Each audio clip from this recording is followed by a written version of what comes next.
Waitress mocked the homeless black veteran until he pulled out a black card and the manager recognized him.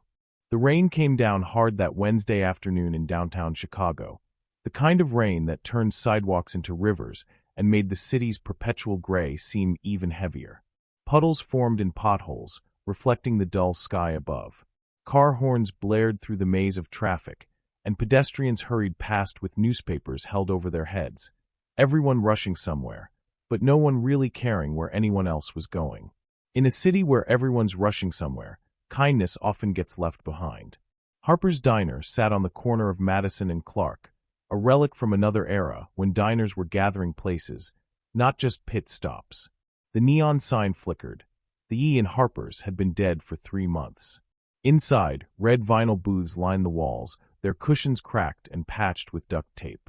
The linoleum floor was scuffed from decades of foot traffic, and the smell of burnt coffee mixed with grease hung permanently in the air. It wasn't much, but it was home to regulars who came for the cheap eggs and the gossip, not the ambience. Behind the counter stood Tina Lawson, 26 years old and already exhausted by life. Her blonde hair was tied back in a messy ponytail, her apron stained with ketchup and coffee. She moved mechanically, refilling cups, taking orders, slamming plates down with just enough force to let customers know she wasn't happy to be there. Tina had reasons to be bitter. 2 months behind on rent. Her car repossessed last week. Student loans she'd never be able to pay off for a degree she never finished. And every shift, she watched people walk in and out, some tipping well, most tipping poorly, all of them oblivious to the fact that she was drowning. She blamed them. All of them. The entitled customers who snapped their fingers for refills. The tourists who left loose change. And especially the ones who came in looking for free heat with no intention of buying anything. An elderly woman in booth 3 waved her hand. "Excuse me, dear, this soup is cold." Tina rolled her eyes as she walked over. "It's been sitting there for 10 minutes, ma'am. That's what happens to soup." The woman frowned, but Tina had already turned away. At the corner booth, 2 teenagers laughed as they scrolled through TikTok, their milkshakes untouched. A businessman typed furiously on his laptop, his 3rd cup of coffee growing cold beside him. And near the back, Rick Harper, the 58-year-old owner, wiped down the grill with the same tired expression he wore every day. He'd owned this place for 30 years, inherited it from his father, and watched it slowly decline as the neighborhood changed. The diner barely broke even anymore. He paid Tina and his cook, Marco, but there was nothing left for himself. The property taxes were overdue. The health inspector had left a warning last month. Rick was too proud to close, but too tired to keep fighting. That's when the door chimed. The sound cut through the ambient noise, a cheerful jingle that felt out of place on a day like this. Every head turned instinctively toward the entrance. A man stepped inside. Rainwater dripped from his gray jacket, forming a small puddle on the floor. His jeans were worn thin at the knees, his boots scuffed and caked with mud. He clutched a duffel bag close to his chest, the kind soldiers carried, faded olive green with fraying straps. His beard was unkempt, his hair damp and matted against his forehead. He looked exactly like what people feared. The businessman glanced up, frowned, and went back to his laptop. The teenagers whispered to each other, one of them giggling. The elderly woman clutched her purse a little tighter. And Tina, standing behind the counter, let out an audible sigh. "Great," she muttered under her breath. Another one. The man, Ethan Cole, though no one knew his name yet, stood just inside the doorway, scanning the room. His eyes were calm, almost peaceful, but his hands trembled slightly as he gripped the duffel bag. He didn't move toward a booth. He simply stood there, waiting. Rick noticed him first. There was something in the way the man held himself, quiet dignity, patience, respect, that felt familiar. Rick had seen a lot of people in this diner over the years. He knew desperation when he saw it. But this man didn't look desperate. He looked tired. Ethan took a hesitant step forward, his boots squeaking on the linoleum. He approached the counter where Tina stood, her arms crossed, her expression already set in judgment. "Ma'am," he said softly, his voice barely audible over the diner's noise. "Could I please get a cup of coffee?" Tina stared at him, her lips curling into a smirk. She glanced at the other customers as if to say, "Can you believe this guy?" "You got cash?" she asked loudly, making sure everyone could hear. Or you just want to warm up for free? A few customers chuckled. The teenagers recorded the moment on their phones. Ethan didn't flinch. He simply reached into his jacket pocket and pulled out a small, worn leather coin purse. He opened it carefully, his fingers shaking slightly, and began counting coins. Quarters, dimes, nickels, pennies. He counted slowly, methodically, placing each coin on the counter with care. Tina watched with exaggerated impatience, tapping her pen against her notepad. $2.35, Ethan said finally, his voice steady. Tina snatched the coins without counting them herself and poured a cup of coffee from the pot that had been sitting on the burner for 3 hours. It was lukewarm at best, bitter at worst. She slid it across the counter with enough force that some sloshed onto the saucer. There. Enjoy. Ethan nodded. Thank you, ma'am. He picked up the cup carefully, his hands still trembling, and made his way to a booth near the back. He sat down slowly, as if every movement required effort, and placed his duffel bag on the seat beside him. Then he wrapped both hands around the coffee cup, savoring the warmth. He didn't drink immediately. He just held it, eyes closed, breathing deeply. Tina watched him from behind the counter, shaking her head. Unbelievable, she muttered to Marco, the cook. They come in here thinking we're running a charity. Marco, a quiet man in his 40s who rarely spoke, glanced at Ethan and said nothing. He'd been homeless once, 20 years ago. He didn't like to talk about it. Across the diner, the family in booth 5, a mother, father, and 2 young children, noticed Ethan. The mother whispered something to her husband, and within seconds, they gathered their things and moved to a booth on the opposite side of the diner. The father shot Ethan a wary glance as they relocated. Ethan noticed but said nothing. He simply sipped his coffee, his eyes fixed on the rain outside the window. Tina found every excuse to walk past his booth. She wiped down the table beside him with exaggerated force, sighing loudly. She refilled napkin dispensers. She straightened salt shakers. Each time she passed, she made sure he knew she was watching. You spill that, she said as she walked by. I'm charging you double. Ethan looked up at her, his eyes weary but kind. I understand, ma'am. I'll be careful. The teenager in the corner booth recorded the interaction, whispering to her friend. This is going straight on TikTok. Rick Harper stood behind the grill, watching the entire scene unfold. Something about Ethan bothered him. Not in a bad way, but in a way he couldn't quite name. The man's posture, his politeness, the way he held that coffee cup like it was the most precious thing in the world. Rick had seen a lot of people down on their luck. But this man, there was something different about him. He walked over to Tina, his voice low. Go easy on him. Tina scoffed. You always defend people like that. No wonder this place is broke. Rick didn't argue. He just shook his head and returned to the grill. Ethan sat in that booth for 20 minutes, nursing his coffee. He didn't ask for a refill. He didn't cause trouble. He simply existed, quietly, in a corner of the diner where no one wanted him to be. The rain outside intensified, drumming against the windows like 1,000 impatient fingers. The diner's fluorescent lights buzzed overhead, casting everything in a cold, sterile glow. Tina continued her shift, but her eyes kept drifting back to Ethan. She didn't know why. Maybe it was the way he sat so still, so unbothered by her hostility. Maybe it was the fact that he hadn't left yet, hadn't taken the hint that he wasn't welcome. Or maybe it was the faint, nagging feeling in the back of her mind that something about this situation wasn't right. At 2:47 p.m., Ethan finished his coffee. He set the cup down gently, stood, and reached for his duffel bag. As he lifted it, the strap caught on the edge of the table, and the bag jerked. His hand knocked the coffee mug, sending it tumbling off the table. The ceramic shattered on the floor, the sound echoing through the diner like a gunshot. Everyone stopped. Tina's head snapped toward him, her eyes blazing. Seriously? Do you know how to behave in public? Ethan crouched immediately, his hands reaching for the broken pieces. I'm so sorry. I'll clean it up. I'll pay for the mug. But Tina was already storming over, a towel in her hand. Don't touch it. You've done enough damage already. She knelt down and began wiping up the spilled coffee, her movements sharp and angry. You don't belong here, she hissed, loud enough for the entire diner to hear.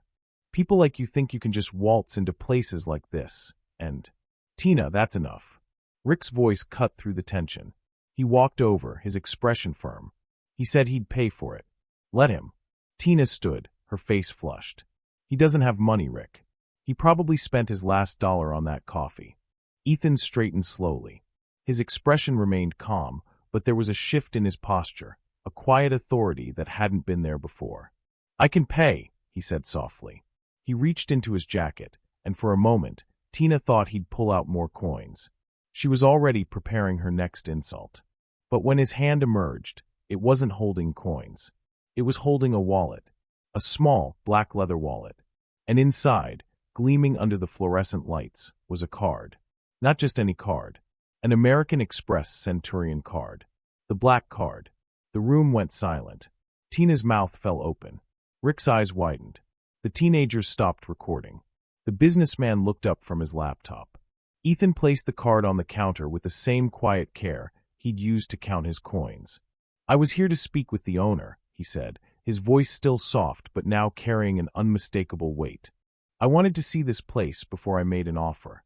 Rick stepped forward, his voice barely above a whisper. An offer? Ethan nodded. I'm Ethan Cole. I've been looking to buy this diner. The name didn't register immediately. But then Rick's face went pale. Ethan Cole. The Cole Foundation. Ethan nodded again. The teenagers whispered frantically to each other. One of them Googled the name. Holy crap, she muttered. He's worth like $200 million. Tina stood frozen, her face drained of all color. Her mind raced, replaying every word she'd said, every look she'd given, every sneer she'd directed at the man now standing before her. The man who wasn't homeless. The man who could buy this diner and her entire apartment building with pocket change. Rick's hands trembled. Mr. Cole, I didn't know. Ethan held up a hand gently. That's the point, Mr. Harper. I wanted to see how people here treat strangers. How they treat someone who looks like they have nothing. He turned to Tina, his eyes soft but piercing. Do you think I looked less human to you because I looked poor? Tina couldn't speak. Her throat tightened. Tears began to form in the corners of her eyes. I thought. You didn't think, Ethan interrupted gently. You assumed. The diner was silent except for the rain outside and the hum of the refrigerator. Ethan picked up his black card, slid it back into his wallet, and looked at Rick. Can we talk? Privately. Rick nodded quickly. Yes. Yes, of course. My office is in the back. Rick's office was barely big enough to fit two people. A cluttered desk covered with invoices, unpaid bills, and old receipts filled most of the space. A single filing cabinet leaned against the wall, one drawer stuck permanently open. The room smelled like old paper and desperation. Ethan sat in the rickety chair across from Rick's desk, his duffel bag resting on his lap. Rick sat behind the desk, his hands clasped tightly, unsure what to say. Mr. Cole, I apologize for what happened out there. Tina, she's been under a lot of stress lately, and... Ethan held up a hand. Mr. Harper, you don't need to apologize for her. She's an adult. She made her own choices. Rick exhaled slowly. Why are you really here? Ethan leaned back, his eyes scanning the cramped office. I grew up in a place like this. Not a diner, but a neighborhood. South Side. My mom worked 3 jobs just to keep the lights on. I slept on a couch until I was 16. I know what it's like to be invisible. Rick listened, his expression softening. When I made my money, Ethan continued, I promised myself I'd never forget where I came from. I started the Cole Foundation 15 years ago. We build housing for veterans, fund rehab programs, and, sometimes, we buy struggling small businesses. Rick's eyes widened. You buy them? Why? To save them, Ethan said simply. But only if they're worth saving. I don't just look at the books, Mr. Harper. I look at the people. I visit unannounced, dressed like this, because I want to see how a place treats someone who can't fight back. Someone society has written off. Rick's throat tightened. And what did you see here? Ethan paused. I saw a good man trying to keep his father's legacy alive. I saw a cook who kept his mouth shut because he's been where I was. And I saw a waitress who's so buried in her own pain that she's weaponizing it against others. Rick looked down at his desk. She's not a bad person. She's just lost. I know, Ethan said. I've met 1,000 Tinas. Angry, bitter, blaming everyone else because it's easier than facing their own reflection. He reached into his duffel bag and pulled out an envelope. He placed it on Rick's desk. "This is a check," Ethan said. "It covers your back taxes, your health code violations, and enough for renovations to bring this place back to life." Rick stared at the envelope, afraid to open it. "I can't accept this." "You can," Ethan said firmly. "Because I'm not giving it to you. I'm investing it. I'm buying Harper's Diner. You'll stay on as manager. Full salary, benefits, and creative control. You keep this place running the way your father would have wanted." Tears welled in Rick's eyes. "Why would you do this?" "Because places like this matter," Ethan said. "And people like you deserve a chance to keep fighting." Rick opened the envelope with trembling hands. Inside was a check for $250,000. He couldn't breathe. "There's one condition," Ethan said. Rick looked up, his vision blurred with tears. "Anything. Tina keeps her job." Rick blinked in confusion. "After what she keeps her job," Ethan repeated. "But she'll run a new program. Twice a week, this diner will serve free meals to homeless veterans and anyone who needs it. She'll oversee it. She'll serve the food. She'll look people in the eye and remember what it feels like to be treated like a human being." Rick was silent for a long moment. Then he nodded. "She'll do it. And if she refuses? Then she's fired," Rick said quietly. Ethan stood, extending his hand. Rick shook it, gripping tightly, afraid to let go. "Thank you," Rick whispered. "You have no idea what this means." Ethan smiled faintly. "I do. My mother worked in a place like this. She died before I could buy it for her. So now I buy them for people like you." He picked up his duffel bag and walked to the door. Before leaving, he turned back. "The way we treat the powerless reveals who we are, Mr. Harper. Don't let this place forget that." 2 weeks later, Harper's Diner looked like a different place. The neon sign was fixed, the E glowing brightly again. The windows had been cleaned, the floors refinished. The booths had new cushions, the walls freshly painted in warm cream tones. And above the door, a new sign hung proudly. "Harper's Hope Meals, free hot food Fridays." Inside, Tina Lawson stood behind the counter, wearing a clean apron embroidered with the new logo. Her hair was tied back neatly, her expression focused but soft. She ladled soup into bowls, placing them carefully on trays. A line of people stretched out the door. Veterans in worn jackets. Elderly men and women who couldn't afford groceries. Families struggling to make ends meet. Tina served each one with a smile. "Here you go, sir. Chicken noodle today. There's cornbread too, if you'd like." The man, a Vietnam vet with weathered hands, looked up at her with surprise. "Thank you, miss." "You're welcome," she said, and she meant it.